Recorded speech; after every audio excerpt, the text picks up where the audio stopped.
तो चलिए आज बात करते हैं सत्यजीत रे की 1960 की एक बहुत ही बेचैन कर देने वाली मास्टरपीस देवी की। ये एक ऐसी कहानी है जो आस्था और वहम के बीच की एक बहुत ही महीन सी लकीर पर चलती है।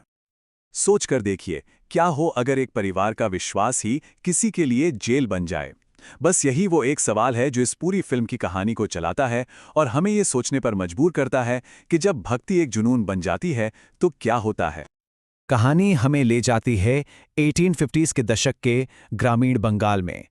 ये वो दौर था जब पुरानी परंपराएं और नए आधुनिक विचार आपस में टकरा रहे थे, और इसी टकराव के बीच इस कहानी का जन्म होता है।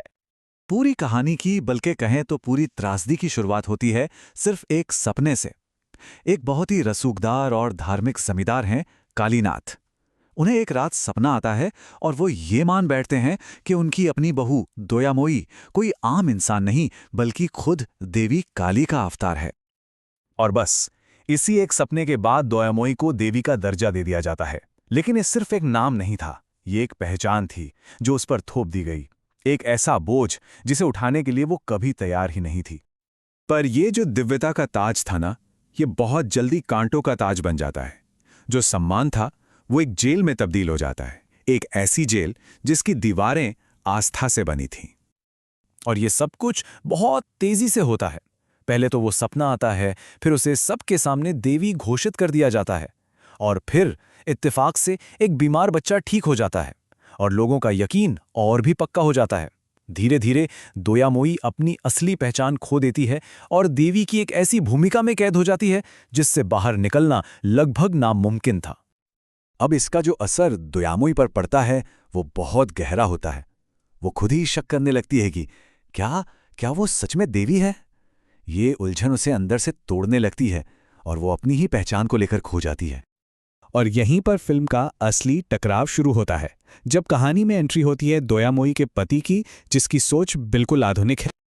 उमा प्रसाद, जो कलकत्ता में पढ़ रहा था, जब घर वापस आता है तो ये सब देखकर बिल्कुल सन्न रह जाता है। वो जैसे तर्क और विज्ञान की दुनिया से अंधविश्वास की इस दुनिया में आ गया था। तो यहां पर ना दो दुनियाएं आमने सामने खड़ी हैं। एक तरफ है उमा प्रसाद, जो नई सोच, शिक्षा और तर्क की बात करता है, और दूसरी तरफ हैं उसके पिता कालीनाथ, जो पुरानी सोच और गहरे अंधविश्वास में डूबे हुए हैं। और जब तर्क और अंधविश्वास की ये दो ताकतें टकराती हैं तो अंजाम का दुखद होना लगभग तय है। कहानी अब एक बहुत ही दर्दनाक मोड़ की तरफ बढ़ रही है। अब दोयामोई की दिव्यता की, कह लीजिए, आखिरी परीक्षा होती है, जब घर के ही एक गंभीर रूप से बीमार बच्चे को इलाज के लिए उसके पास लाया जाता है। अब दांव पर एक मासूम की जिंदगी थी। सवाल ये उठता है कि क्या सिर्फ आस्था एक जान बचाने के लिए काफी होगी? क्या अंध भक्ति तर्क और विज्ञान पर जीत हासिल कर पाएगी? बच्चे की मौत हो जाती है, और इस एक घटना से दोयामोई का जहन पूरी तरह से टूट जाता है। वो जो आस्था का महल था वो ढह जाता है, और वो इस सदमे में अपना मानसिक संतुलन खो बैठती है, घर से भाग जाती है और फिर कभी नहीं मिलती। अंधविश्वास एक जीती जागती जिंदगी को निगल जाता है। लेकिन ये फिल्म सिर्फ एक कहानी नहीं है, ये उससे कहीं ज्यादा है।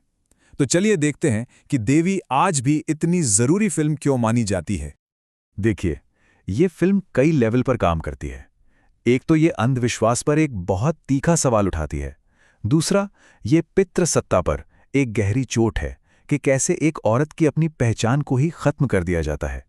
ये उस दौर के बंगाल की सच्चाई भी दिखाती है, और सबसे बढ़कर ये एक इंसान के अंदरूनी तौर पर टूट जाने की एक दहला देने वाली कहानी है।